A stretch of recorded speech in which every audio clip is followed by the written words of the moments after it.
સાંસ્કૃતિક કાર્યક્રમમાં જઈએ તો ત્યાં સાંસ્કૃતિક કરતાં અસાંસ્કૃતિક વાતો વધારે હોય.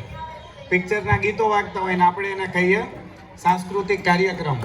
તો એવા સમયમાં એકદમ આમ જુઓ તો સિમ્પલ અને છતાં કંઈક ભાવનાથી ભરેલો એવો કાર્યક્રમ બાળકો કરે આજના સમયમાં, એ જ એક અદ્ભુત વાત છે.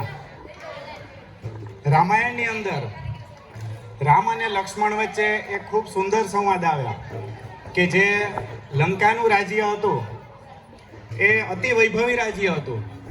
અયોધ્યા પણ સમૃદ્ધિવાન રાજ્ય હતું, પણ લંકાની કમ્પેરમાં નહીં. તો જ્યારે લંકા પર વિજય મેળવ્યા તો એક સામાન્ય વાત છે કે કોઈ પણ માણસનું મન એની સમૃદ્ધિ તરફ આકર્ષિત થાય. તો એ વખતે રામ લક્ષ્મણને કહે છે કે અપી સ્વર્ણમયી લંકા નમે રોચતે લક્ષ્મણ જનની જન્મભૂમિશ્ચ સ્વર્ગાદપી ગર્યસી. કે માતા અને માતૃભૂમિ એ સ્વર્ગથી પણ શ્રેષ્ઠ છે. આપણને ખબર છે કે નાનું બાળક હોય એ 10 સ્ત્રીઓ ઊભી હોય, એમાંથી કોઈ ઘણા બધા અલંકારો પહેરીને સરસ મજાના કપડાં પહેરીને મેકઅપ કરીને ઊભી હોય, પણ એની માતા જો ફાટેલા તૂટેલા કપડામાં ઊભી હોય તો પણ બાળક કોની પાસે જશે? માતા પાસે. કેમ કે બાળકનો માતા સાથેનો સંબંધ છે એ જ કંઈક અનોખો છે. તો આવા ભારત માતાના બાળકો આપણે આ માટીમાંથી બન્યા છીએ. આ માટી દ્વારા આપણું પોષણ થયું છે. તો આપણને આ માટી પ્રત્યે ભાવ હોય, સમર્પણ હોય, પ્રેમ હોય, એ સહજ પણ છે અને ના હોય તો જરૂરી પણ છે. અને સૃષ્ટિના કણકણમાં ચૈતન્ય જોવાવાળા આપણે ભારતીયો, આપણી જે ભારતીય જીવન દૃષ્ટિ છે એ જ પશ્ચિમી જીવન દૃષ્ટિ કરતાં અલગ છે. આપણે ભારતીય જીવન દૃષ્ટિમાં વસુધૈવ કુટુંબકમ કૃણવંતો વિશ્વમાર્યમ, આ આપણા ભારતીય સંસ્કૃતિના સૂત્રો છે. આનો ભદ્રા કર્તવો યંતુ વિશ્વતઃ, કે વિશ્વમાંથી ગમે ત્યાંથી શ્રેષ્ઠ વિચારો મળે તો હું લઈશ, વિશ્વને શ્રેષ્ઠ બનાવીશ, વિશ્વને આર્ય બનાવીશ. કેમ કે વસુધૈવ કુટુંબકમ અને સર્વે ભવંતુ સુખિનઃ, કે બધાનું કલ્યાણ થાઓ, આવી ભાવના રાખવાવાળા આપણે ભારતીય. તો ભારતીય માટીની સુગંધ જ કંઈક અલગ છે.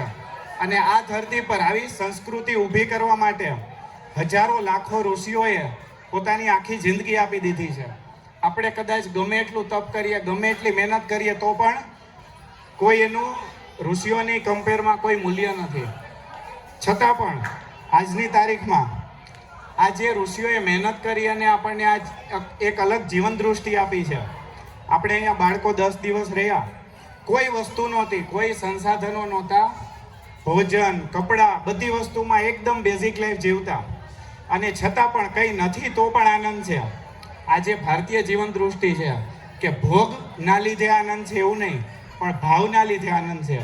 તો આ જે ફરક છે એ આપણે અનુભવ્યો, અને આ ભાવ આપણને આપવાવાળા, આ સંસ્કૃતિ ઉપર આટલો પ્રેમ રાખવાવાળા આપણા ઋષિઓ પ્રત્યે આપણી પણ કંઈક ફરજ, કંઈક કર્તવ્ય બને કે આપણે આ સંસ્કૃતિને આગળની પેઢી સુધી લઈ જઈએ.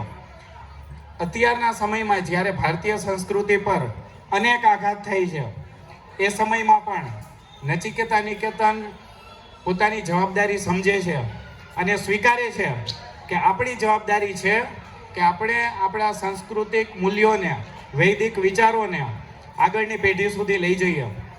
ભારતીયતાનો જે કન્સેપ્ટ છે પંચકોશનો વિકાસ કરવાનો, અને એ વિકાસ કરીએ તો 10 જ દિવસની અંદર બાળકોમાં કેટલું અદ્ભુત પરિવર્તન જોવા મળે એ અમે સાક્ષાત અનુભવ્યું. અને આ વિકાસ કરતાં કરતાં આપણે આપણી સંસ્કૃતિને પણ સાથે સાથે સાચવીએ, તેનું સંવર્ધન કરીએ. આ હેતુથી આપણે આ શિબિરનું આયોજન કરેલું. અને પૂર્ણાહુતિનો કાર્યક્રમ હું આશા રાખું કે બાળકોએ ખૂબ સરસ રીતે, ખૂબ ઉત્સાહથી કર્યો. છતાં પણ કદાચ કોઈ માતા પિતાને આની અંદર કોઈ સુધારો કરવા જેવું, સૂચન કરવા જેવું લાગે તો કરી શકે છે. આપણે હંમેશા આનો ભદ્રા કર્તવો યંતુ વિશ્વતઃ, કે દુનિયામાંથી, વિશ્વમાંથી ક્યાંયથી પણ ભદ્ર વિચાર આવે તો સ્વીકારવાવાળા છીએ. ભદ્ર વિચાર હોવો જોઈએ. તો એવા ભાવ સાથે આપણે અહીંયા આ શિબિરનું અને આપણા સાંસ્કૃતિક કાર્યક્રમની પૂર્ણાહુતિ કરીએ છીએ. આમ તો પૂર્ણાહુતિ શબ્દ છે એ ખરેખર ઉચિત નથી આના માટે, કેમ કે પૂર્ણ આહુતિ કે જ્યારે આપણે કોઈ યજ્ઞ કરીએ અને યજ્ઞને આપણે સફળ રીતે સંપન્ન કરીએ પછી જે છેલ્લી આહુતિ આપી એને આપણે પૂર્ણ આહુતિ કહેવાય. તો આપણો યજ્ઞ તો હજુ ચાલુ જ છે અને આપણે આ યજ્ઞને હજુ ચાલુ જ રાખવું છે. હું આશા રાખું કે માતા પિતા બાળકોને અહીંયા જે 9 દિવસનું વાતાવરણ મળ્યું એ વાતાવરણને ઘરમાં પણ કન્ટિન્યુ કરશે. અને આ એવી જીવન પદ્ધતિ છે કે જેના લીધે વ્યક્તિનો અદ્ભુત વિકાસ થાય છે. અત્યારનું જે પશ્ચિમી સંસ્કૃતિ પ્રમાણેનું પેરેન્ટિંગ છે જે એના લીધે બાળકનું અધઃપતન થાય છે, બાળકનો વિકાસ બિલકુલ થતો નથી.